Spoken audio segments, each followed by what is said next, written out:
Hazrat Amr bin Sharid states that Hazrat Miswar bin Makhrama came, then placed his hand on my shoulder, and I, then accompanied by him, went to Hazrat Saad bin Abi Waqas radiyallahu anhu.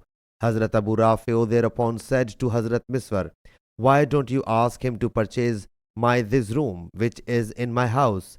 He said, "I will not purchase it for more than 400 dirhams, spot payment or in 2 installments." He thereupon said, "I was offered 500 dirhams on spot payment, but I did not sell it. And if I had not heard the Prophet ﷺ say, 'A neighbor deserves the right of the preemption more,' I would not have sold it to you, or said, 'I would not have given it to you.'" I, Ali bin Abdullah, said to Sufyan, "Memar does not say so." He thereupon said, "He has told me the same." Some people say, when someone wishes to sell the preemption, he can resort to this trick, which will annul the preemption.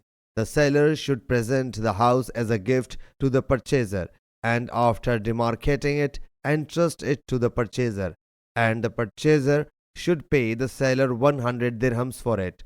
So the preemptor will not enjoy the right of preemption in this regard. Sahih Bukhari, Hadith number 6977.